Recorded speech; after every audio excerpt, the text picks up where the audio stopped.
News from Nowhere or An Epoch of Rest est un projet qui s'est réparti en 2 expositions et qui se base au départ sur cette nouvelle de William Morris, qui était un proto-penseur du design, un personnage très important dans le paysage culturel anglais de la fin du 19e, qui était à la fois éditeur, personnage politique, fabricant de tapisseries et de meubles, et qui a écrit cette nouvelle, News from Nowhere or An Epoch of Rest, dans laquelle il se projette au début du XXIe siècle et imagine une Angleterre retournée à la nature, qui s'est débarrassée des structures politiques, une société dans laquelle il n'y a plus d'argent, et qui repense un contexte social dans lequel la production d'objets et l'artisanat est remis au centre des relations humaines.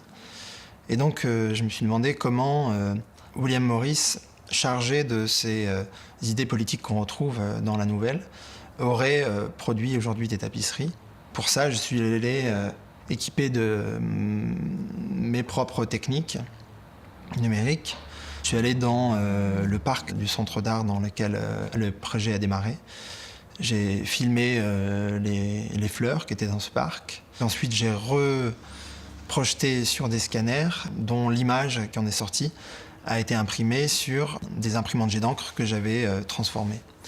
Et donc à chaque étape de ce processus de production de ces tapisseries, j'ai fabriqué mon mobilier et j'ai transformé les machines à mon propre usage en détournant et en me réappropriant ces processus, ces machines numériques pour essayer de retrouver à l'intérieur du geste, essayer de comprendre comment elles fonctionnaient et de désarticuler leur mécanique pour articuler mon histoire.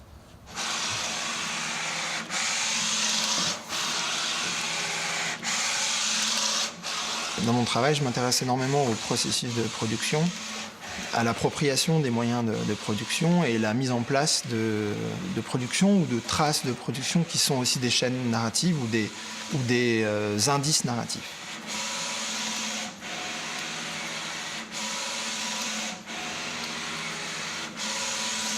Pour moi, à l'intérieur d'une machine, à l'intérieur d'une usine, dans un processus de production industrielle, il y a, en tout cas industriel pour le 19e et le 20e siècle, il est encodé comme un code génétique, une manière de se représenter le monde qui est typique de cette époque.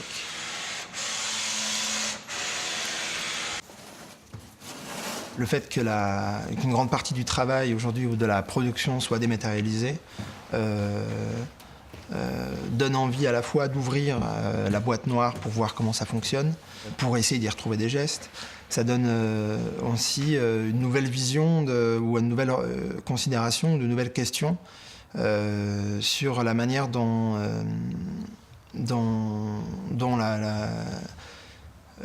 la production s'opère et quel rapport à la matière, à la matérialité et au réel on a à travers ces manières de produire.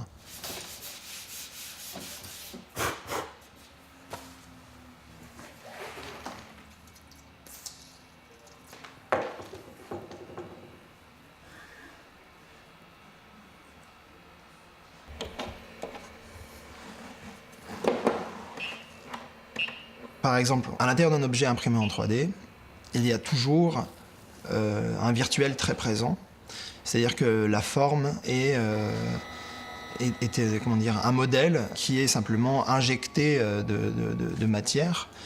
Et ça peut être ça peut être en plastique, en métal, un polymère de bois. Ça sera toujours exactement la même forme. Et ça sera toujours fabriqué de la même manière, que ce soit une chaussure, un moteur d'avion ou une tasse à café. C'est-à-dire qu'il n'y a plus d'un rapport du tout à la matérialité, ni à l'objet, ni à son sens, sa direction, sa genèse. Et ça, c'est une chose qui m'intéresse. C'est beaucoup plus ça qui m'intéresse d'ailleurs que l'outil à impression 3D. C'est quel système de représentation il contient.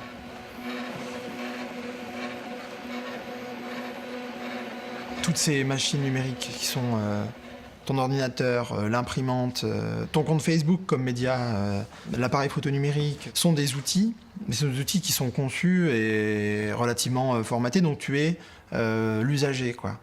Ils te permettent de produire, mais finalement, quelque part, ils te commandent une production. C'est-à-dire que tu fais partie de la chaîne de production, tu deviens une forme d'ouvrier qui doit sans cesse refaire circuler le savoir et l'information de ça.